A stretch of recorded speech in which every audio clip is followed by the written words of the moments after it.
요한계시록 11장 1절에서 13절의 말씀입니다. 함께 읽겠습니다. 또 내게 지팡이 같은 갈대를 주며 말하기를 일어나서 하나님의 성전과 제단과 그 안에서 경배하는 자들을 측량하되 성전 바깥마당은 측량하지 말고 그냥 두라. 이것은 이방인에게 주었은즉 그들이 거룩한 성을 42달 동안 짓밟으리라. 내가 나의 두 증인에게 권세를 주리니 그들이 굵은 베옷을 입고 1260일을 예언하리라. 그들은 이 땅의 주 앞에 서 있는 두 감람나무와 두 촛대니 만일 누구든지 그들을 해하고자 하면 그들의 입에서 불이 나와서 그들의 원수를 삼켜버릴 것이요 누구든지 그들을 해하고자 하면 반드시 그와 같이 죽임을 당하리라. 그들이 권능을 가지고 하늘을 닫아 그 예언하는 날 동안 비가 오지 못하게 하고 또 권능을 가지고 물을 피로 변하게 하고 아무 때든지 원하는 대로 여러 가지 재앙으로 땅을 치리로다. 그들이 그 증언을 마칠 때에 무저갱으로부터 올라오는 짐승이 그들과 더불어 전쟁을 일으켜 그들을 이기고 그들을 죽일 터인즉 그들의 시체가 큰 성 길에 있으리니 그 성은 영적으로 하면 소돔이라고도 하고 애굽이라고도 하니 곧 그들의 주께서 십자가에 못 박히신 곳이라. 백성들과 족속과 방언과 나라 중에서 사람들이 그 시체를 사흘 반 동안 보며 무덤에 장사하지 못하게 하리로다. 이 두 선지자가 땅에 사는 자들을 괴롭게 한 고로 땅에 사는 자들이 그들의 죽음을 즐거워하고 기뻐하여 서로 예물을 보내리라 하더라. 3일 반 후에 하나님께로부터 생기가 그들 속에 들어가매 그들이 발로 일어서니 구경하는 자들이 크게 두려워하더라. 하늘로부터 큰 음성이 있어 이리로 올라오라 함을 그들이 듣고 구름을 타고 하늘로 올라가니 그들의 원수들도 구경하더라. 그때에 큰 지진이 나서 성 10분의 1이 무너지고 지진에 죽은 사람이 7천이라. 그 남은 자들이 두려워하여 영광을 하늘의 하나님께 돌리더라. 아멘. 요한계시록은 고난과 환난 속에서 믿음을 지키는 성도들을 향한 하나님의 위로와 격려의 메시지입니다. 오늘 본문은 일곱째 나팔이 불려지기 직전에 하나님께서 교회를 어떻게 보호하시고 어떤 사명을 주시는지 보여주는 두 번째의 막간 장면, 인터루드입니다. 앞서 10장에서 요한은 작은 두루마리를 먹고 예언자적인 사명을 부여받습니다. 하나님의 말씀을 먹고 살아낸다는 것은 이것을 하나님의 말씀을 단순히 듣고 아는 것을 넘어서 그 말씀을 내 삶으로 살아내는 것을 의미합니다. 그리고 11장에는 두 증인이 등장합니다. 요한이 받은 이 예언자적인 사명이 어떻게 실제적으로 펼쳐지는지 두 증인의 이야기를 통해서 보여주는 것입니다. 두 증인은 신실한 교회를 대표하는 상징적인 존재입니다. 그들은 회개를 외치고 진리를 선포하며 결국 죽임을 당하지만 하나님께서 그들을 다시 살리시고 하늘로 올리심으로 영광을 주십니다. 초대교회는 로마 제국의 억압 아래서 외면과 조롱을 받고 심지어 목숨을 잃는 박해의 시대를 살아가고 있었습니다. 요한계시록은 그런 교회에게 하나님께서 너희를 측량하고 계신다. 곧 너희를 기억하시고 보호하신다라고 그렇게 말씀하고 계십니다. 그러나 동시에 그 보호가 면제나 어떤 안락함이 아니라 세상 속에서 담대히 진리를 증언하는 사명을 감당할 힘과 은혜를 주신다고 그렇게 말씀하고 있는 것입니다. 하나님께서는 고난 중에 있는 한 사람 한 사람을 외면하지 않으시고 십자가의 길 끝에 부활의 영광으로 반드시 인도하십니다. 그래서 하나님은 사명을 감당하도록 증인으로 살도록 힘 주시고 은혜 주시고 이끌어 주십니다. 오늘 본문이 우리에게 주시는 그 하나님의 인도하심, 함께하심 무엇인지 함께 살펴보겠습니다. 첫째, 고난 가운데도 하나님의 보호하심이 있습니다. 1절과 2절 말씀을 함께 읽겠습니다. 또 내게 지팡이 같은 갈대를 주며 말하기를 일어나서 하나님의 성전과 제단과 그 안에서 경배하는 자들을 측량하되 성전 바깥 마당은 측량하지 말고 그냥 두라. 이것은 이방인에게 주었은즉 그들이 거룩한 성을 42달 동안 짓밟으리라. 요한은 지팡이 같은 갈대를 받아서 성전과 제단과 그리고 그 안에 예배하는 자들을 측량하라라는 명령을 듣습니다. 갈대는 그 시대에 측량하는 도구였습니다. 그러나 이것은 길이나 넓이를 측량하라라는 말이 아닙니다. 측량한다는 것은 하나님의 소유로 구별하고 보호하신다는 의미입니다. 우리 구약 말씀에도 보면 에스겔이나 스가랴 선지자는 성전과 예루살렘 성읍을 측량하는 환상을 여러 번 보았습니다. 그리고 그것은 하나님께서 자기 백성을 다시 확인하시고 임재의 중심으로 삼으신다라는 회복의 메시지인 것입니다. 오늘 본문도 마찬가지입니다. 하나님은 교회를 다시 확인하십니다. 예배하는 자들을 다시 세우십니다. 너는 내 것이다 라고 그렇게 선언하고 계시는 것입니다. 눈에 보이지 않아도 하나님의 기준으로 측량된 교회는 결코 무너지지 않습니다.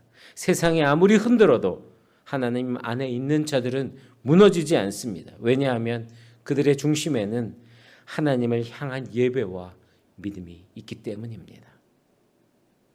하지만 2절을 보면 성전 바깥 마당은 이방인에게 내어주어서 42달 곧 3년 반 동안 짓밟히게 됩니다. 바깥 마당은 성소나 지성소처럼 하나님의 임재가 직접적으로 임하는 곳은 아니지만 여전히 성전의 일부입니다. 그런데 하나님은 이 부분을 이방인에게 넘기신다라고 말씀합니다. 그리고 박해와 수치와 억압을 허락하십니다. 이것은 우리에게 중요한 영적인 진리를 가르쳐 줍니다. 하나님께서는 교회를 세상의 고난에서 완전히 면제시키지는 않으십니다. 하지만 예배하는 자들의 중심과 그 믿음은 하나님의 손으로 친히 지키신다라는 것입니다. 여기서 42달은 단지 시간 단위가 아닙니다. 성경 전체에서 반복되는 환란의 상징적인 기간입니다. 엘리야가 비를 멈추었던 기간, 다니엘이 본 환상 속에 한때, 두때, 반때 역시 3년 반입니다. 이 숫자는 하나님이 정하신 제한된 고난의 기간을 말하는 것입니다. 고난은 있지만 반드시 끝이 있고 그 시간도 하나님께서 주권적으로 붙잡고 계신다라는 의미입니다. 그래서 본문은 이렇게 말씀하는 것입니다. 우리 현실 가운데 박해와 손해가 있지만 고난이 있지만 하나님은 교회를 단단히 품고 계신다라는 것입니다. 우리는 예배드리면서 살아가지만 하나님을 섬긴다고 하지만 어려움이 계속되고 기도하고 그렇게 살아가는데 기도하고 버티고 있지만 현실은 더 지쳐가고 무너지는 것처럼 느껴집니다. 그럴 때 우리는 묻습니다. 하나님은 정말 나와 함께하는 것이 맞습니까? 왜 나는 이토록 짓밟히는 것처럼 느껴집니까? 그러나 말씀은 분명히 선포하고 있습니다. 하나님은 우리를 측량하고 계십니다. 우리를 외면하신 것이 아니라 고난 속에서도 우리의 중심을 지키시고 계신다고 말씀하고 있는 것입니다. 그분의 시선은 오늘도 저와 여러분을 향해 계심을 여러분 기억하시기 바랍니다. 고난과 어려움 그리고 질병으로 우리는 흔들릴 수 있습니다. 눈에 보이는 껍데기는 흔들릴 수 있습니다. 그러나 하나님은 그런 우리에게 말씀하십니다. 나는 너의 중심을 안다. 나는 너를 내 소유로 삼았다. 너는 내 안에 있다. 여러분 믿으시기 바랍니다. 하나님은 우리의 중심을 지키십니다. 우리의 믿음을 지키십니다. 내 인생의 중심에, 가정과 삶의 중심에 하나님이 함께 계심을 믿는 우리 모두가 되기를 바랍니다. 둘째, 증인의 사명에는 고난과 모욕도 동반합니다. 3절 말씀을 함께 읽겠습니다. 내가 나의 두 증인에게 권세를 주리니 그들이 굵은 베옷을 입고 1260일을 예언하리라. 하나님께서는 이 두 증인에게 권세를 주시고 1260일 동안 예언하게 하십니다. 이 1260일, 이것은 2절에 나왔던 42달, 곧 3년 반과 같은 시간입니다. 성경은 이 기간을 다양한 방식으로 반복해서 표현하고 있습니다. 42달, 1260일, 한때, 두때, 반때. 이것은 언제나 하나님의 백성이 세상 속에서 고난과 시련을 겪고 있지만 그것은 하나님의 손길 안에 있다라는 것을 의미하는 것입니다.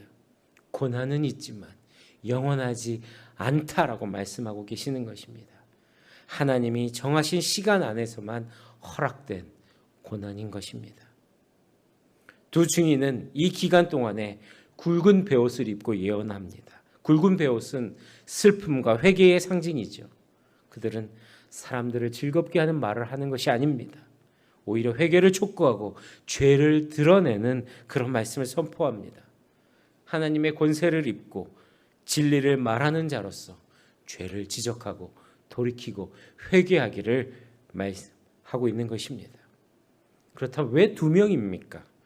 구약 율법에 따르면 두 사람의 증인이 있어야 이것이 온전한 증언으로 인정될 수 있었습니다. 하나님은 이 두 증인을 통해 그분의 말씀이 참되고 확실하다는 것을 세상에 선포하고 계십니다. 고난 중에도 진리를 증언하는 교회를 나타내는 하나님의 말씀인 것입니다. 또한 두 증인은 모세와 엘리야, 곧 율법과 선지자를 상징하는 존재로도 나타납니다. 하늘을 닫고 비가 오지 않게 하고 물을 피로 변하게 하는 능력을 가지고 있다고 말씀하고 있습니다.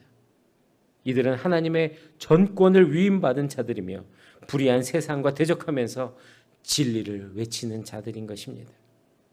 그러나 이 사명은 고난과 모욕도 동반합니다. 그들이 증언을 마칠 쯤에 무저갱에서 올라온 짐승이 나타나고 그들을 죽이고 세상 사람들은 그들의 시신을 거리 한복판에 그렇게 버려놓습니다. 그리고 그들의 죽음을 자축하면서 선물을 주고받으며 즐거워합니다. 진리를 전했다는 이유로 거절과 외면과 고난에 죽음까지 당하는 모습을 봅니다. 여러분, 이것이 세상이 증인을 대하는 방식입니다. 그런데 여러분, 하나님께서는요, 오늘도 우리를 이 시대에 두 증인으로 부르고 계십니다. 하나님은 우리로 하여금 이 땅 가운데서 사랑과 긍휼만을 전하는 것뿐만이 아니라 죄를 드러내고 회개를 촉구하는 예언자적인 사명도 감당하게 하십니다. 그리고 이 사명은 결코 편한 길이 아닙니다. 여러분, 세상은요, 우리가 진리를 말하면 불편해합니다. 외면하고 공격하고 조롱합니다. 우리 예수님께서도 그러셨습니다. 그리고 하나님께서는 오늘도 그 예수님께서 가신 그 길을 따르라 하십니다. 진리를 외치는 일에는 모욕이 따르고 회개를 촉구하는 사명에는 고난이 동반됩니다. 그러나 교회가 진짜 교회가 되려면 세상이 듣고 싶어하는 말만 전하는 것이 아니라 하나님께서 말씀하라고 하신 것을 외칠 수 있어야 하는 것입니다. 그래서 세상은 교회를 싫어할 수 있습니다. 그것은 오히려 교회가 참된 증인의 사명을 감당하고 있다라는 증거가 되는 것입니다. 증인의 길, 십자가의 길을 걸어가는 우리 모두가 되기를 바랍니다.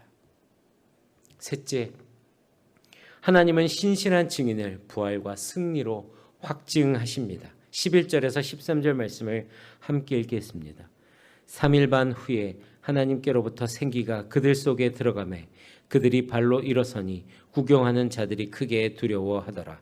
하늘로부터 큰 음성이 있어 이리로 올라함을 그들이 듣고 구름을 타고 하늘로 올라가니 그들의 원수들도 구경하더라.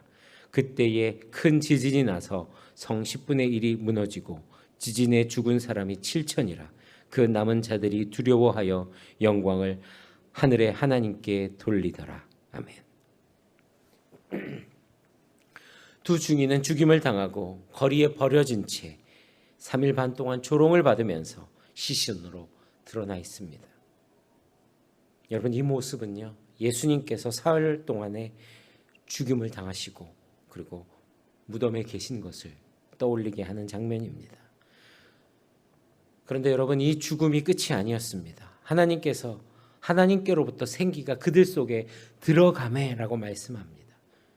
그렇게 죽은 증인들이 다시 일어나고 하늘로부터 들려오는 음성에 따라 하늘로 올라갑니다. 그 광경을 보던 자들은 두려워했고 뒤이어서 큰 지진이 나고 성의 10분의 1이 무너지고 7천 명이 죽습니다. 여러분, 지진은요, 하나님의 임재와 심판의 전형적인 상징입니다. 성의 10분의 1이 무너지고 7천 명이 죽는다는 것은 이 심판이 실제적이고 무서운 현실이다라는 것을 보여주는 것입니다. 그런데 여러분, 이 심판의 반응 가운데서 뜻밖의 반응이 있습니다. 남은 자들이 두려워하여 하늘에 하나님께 영광을 돌리더라. 여러분, 이것은 요한계시록 전체에 드물게 나타나는 장면입니다. 대부분의 경우에 사람들은 심판을 보고도 두려워하지 않고 회개하지 않고 그렇게 하나님 앞에서 떳떳하지 못한 그런 철판을 깐 모습으로 살아가고 있습니다. 하지만 여기 일부 사람들이 그 하나님의 심판을 보고 두려움 속에서 회개하며 하나님을 인정하고 영광 올려드리는 모습이 나타납니다. 여러분, 이것은 우리에게 주는 메시지가 있습니다. 하나님께서는 심판 가운데서도 회개의 길을 열어놓고 계신다는 것입니다. 죽음은 끝이 아니며 하나님의 부르심을 따라 산 자들은 결국 하늘로 들림받게 될 것입니다. 여러분, 우리는 하나님께서 주신 이 교회를 섬기는 일들을 감당하다 보면, 또 이 땅을 살아가다 보면 이런 질문을 합니다. 지금까지 증인의 삶을 살아왔는데 이렇게 뚜렷한 결과가 없습니까? 열매가 없습니까? 왜 이렇게까지 내 사명을 조롱받게 내어두시는 겁니까? 하지만 오늘 말씀은 분명히 보여주십니다. 하나님께서는 신실한 증인의 마지막을 그냥 두지 않으신다는 것입니다. 사람들이 무시하고 세상이 조롱하고 증인들의 죽음을 좋아할지라도 하나님은 그 증인의 생명을 다시 일으키시고 그 사역을 하늘로 들어 올리셔서 친히 영광으로 갚아주신다는 것입니다. 증인이 죽고 부활하고 들림받는 그 모든 과정들을 보고 남은 자들이 하나님께 영광 올려드리게 된다라고 그렇게 말씀하고 있는 것입니다. 고난을 통해서 누군가가 하나님께 돌아오는 일들이 일어납니다. 나의 죽음 같은 순종이 누군가에게는 영생의 문이 되는 일이 되는 것입니다. 이것이 주님께서 우리에게 맡겨주신 종의 증인의 사명인 것입니다. 지금 우리가 감당하는 이 고난과 헌신이 누군가에게는 회개의 계기가 된다는 것을 여러분 잊지 마시기 바랍니다. 죽는 것 같아도 하나님께서 살리십니다. 무너지는 것 같아도 하나님께서 이 모든 것들을 통해 영광으로 돌리십니다. 심판 같아 보이는 그 자리가 누군가에게는 회개의 자리, 구원의 자리가 될 수 있음을 우리 하나님께서 말씀하고 계시는 것입니다. 그러니까 여러분, 오늘도 믿음으로 이 땅을 살아갈 수 있기를 바랍니다. 우리를 부르시는 그날까지, 주님께서 우리의 신실함을 확증하실 때까지 증인의 길을 걸어가는 우리 모두가 되기를 간절히 바랍니다. 말씀을 맺겠습니다. 하나님께서는 성전과 제단과 그 안에서 예배하는 자들을 측량하고 계십니다. 즉 우리를 하나님의 백성으로 구별하시고 기억하시고 보호하십니다. 하나님께서는 고난 속에서도 진리를 외치는 자들에게 하늘의 권세를 부어주시고 그 사명을 감당할 힘과 담대함도 주십니다. 그리고 증인의 길은 멸망하는 것으로 끝나는 것이 아니라, 죽음으로 끝나는 것이 아니라 다시 살리시고 하늘로 올리시는 부활의 영광으로 이끌고 계심을 여러분 잊지 마시기 바랍니다. 우리가 믿음으로 살아가면 세상은 조롱합니다. 그리고 우리가 하나님을 섬기며 받는 이 사명은 때로는 무겁게 느껴질 수도 있습니다. 그러나 하나님은 말씀하십니다. 내가 너를 기억한다. 너의 중심을 내가 측량했고 너의 고난을 내가 알고 있다. 그리고 너를 다시 일으킬 것이다. 여러분, 우리는 이 시대의 두 증인입니다. 무너지는 세상 속에서도 죄가 가득한 이 땅 가운데서도 하나님의 말씀을 붙들고 비웃음 속에서도 복음을 외치며 죽는 것 같은 그런 고난 가운데서도 부활의 소망으로 살아가는 우리 모두가 되기를 간절히 바랍니다. 기도하겠습니다. 하나님 아버지, 우리를 부르시고 이 시대 가운데 두 증인처럼 불러주시니 감사합니다.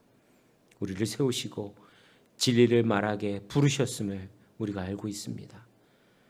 그러나 하나님께서 주신 사명이지만 고난이 있고 어려움이 있고 모욕을 당할 때에 우리는 쉽게 흔들리고 피하고 싶을 때가 많습니다. 하나님 아버지, 우리에게 하늘의 권세를 허락해 주시고 사명을 감당할 수 있는 힘과 담대함을 주님 주옵소서. 주님, 오늘 이 시간 한 사람 한 사람에게 말씀하여 주옵소서. 내가 너를 기억한다. 너의 중심을 내가 측량했고 너의 고난을 내가 안다. 그리고 너를 다시 일으킬 것이다 라고 그렇게 하나님 말씀하여 주시고 만나 주시옵소서. 하나님의 약속을 기억하면서 온전히 하나님께서 부르신 그 부르심을 감당하게 인도하여 주시옵소서. 감사드리며 예수님의 이름으로 기도합니다. 아멘.